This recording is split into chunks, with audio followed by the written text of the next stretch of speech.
राम किसान भाइयों, मैं नितिन फिर से हाजिर हूँ आपके अपने चैनल नितिन देओल में। किसान भाइयों, आपका प्यार और सहयोग जिस तरीके से मेरे चैनल को मिल रहा है, आपके इस परिवार को मिल रहा है, उसके लिए मैं आप सभी का बहुत बहुत धन्यवाद करता हूँ। अपना प्यार और सहयोग मेरे साथ ऐसे ही बनाए रखें।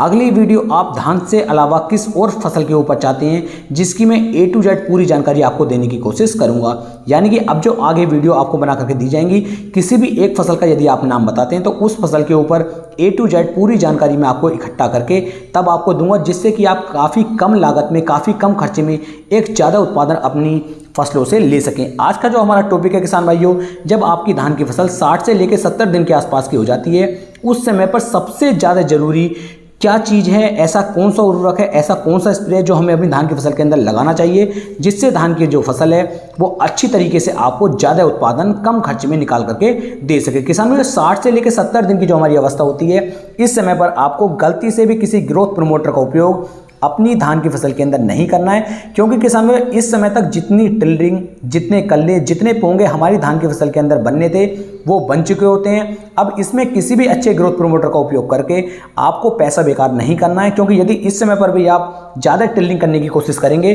तो सिर्फ आपका पैसा बेकार होगा, कोई भी बेनिफिट किसान भाइयों आपको देखने को नहीं मिलेगा।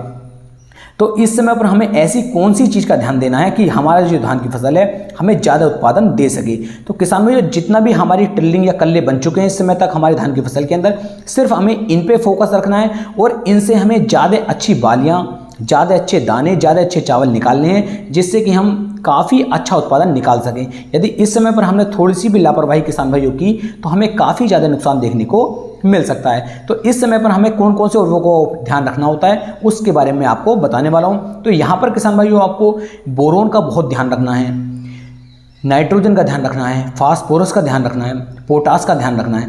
ये जो हमारी 3-4 चीज़ें हैं, इनका आपको बहुत ज़्यादा ध्यान इस समय पर रखना है। और इन 4 से भी ज़्यादा जो महत्वपूर्ण है, जो ज़्यादा भूमिका निभाता है, वो है हमारा पानी, यानी कि सिंचाई। हमारे धान की फसल के अंदर इस समय पर पानी की कमी गलती से भी नहीं आनी चाहिए। यदि पानी की कमी किसान भाइयों इस समय पर धान की फसल के अंदर आएगी तो हमारा जो दाना होगा वो पटक जाएगा, वो सूख जाएगा और उसके अंदर अच्छी तरीके से दूध का भराव नहीं होगा। और जब दूध का भराव अच्छे से नहीं होगा तो चावल भी कम निकलेंगे और पैदावार भी हमारी घट जाएगी। तो सभी उर्वरक, सभी स्प्रे, सभी खाद एक तरफ रहते हैं किसान भाइयों, और सिंचाई जो होती है वो एक तरफ रहती है। तो सिंचाई में बिल्कुल भी लापरवाही आपको नहीं करनी है। यदि आपका बजट नहीं है, आपके पास पैसे नहीं है, तो एक बार को आप खाद ना लगाएं, स्प्रे ना करें, लेकिन अपनी धान की फसल के अंदर किसान भाइयों सिंचाई को समय से करें, तभी आपको अच्छा उत्पादन किसान भाइयों मिल पाएगा। आपने सिंचाई अपने खेत के अंदर समय से कर रहे हैं, तो अब आपको कौन कौन से उर्वरक किस समय पर डालने हैं उसके लिए मैं आपको बता दूं। यदि किसान भाइयों आपकी जो धान की फसल है मान लीजिए 50 से 60 दिन के आसपास की, अभी धान की जो बालियां हैं वो निकलनी शुरू हुई हैं, तो इस समय पर किसान भाइयों आप जो है NPK 05234 का उपयोग अपनी धान की फसल के ऊपर कर सकते हैं।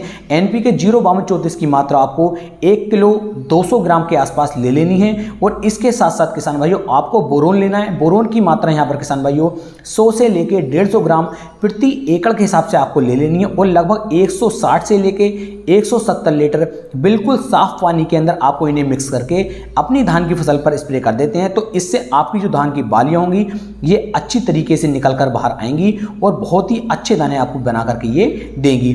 इसके साथ साथ किसान भाइयों जब आपकी धान की फसल की जो बालियां हैं बिल्कुल बाहर आ जाती हैं, उस समय पर किसान भाइयों आपको जो है अपनी धान की फसल के अंदर NPK 0050 का स्प्रे करना चाहिए, क्योंकि उस समय पर जब दाने का बिल्कुल लास्ट भराव चल रहा होता है, उस समय पर यदि पोटास की कमी हमारी धान की फसल के अंदर आती है तो दाने का भराव अच्छे से नहीं हो पाता है। तो आपको लास्ट समय पर NPK 0050 का उपयोग एक बार जरूर करना चाहिए। इसकी मात्रा 1 किलो 200 ग्राम प्रति एकड़ के हिसाब से आप लेकर के 150 से 160 लीटर पानी साफ लेंगे और इसका स्प्रे आप करेंगे तो धान की बालियाँ लंबी, सुंदर, चमकदार और वजनदार आएंगी। इससे आपको काफ़ी ज़्यादा बेनिफिट किसान भाइयों देखने को मिलेगा। तो आज जरूर करें।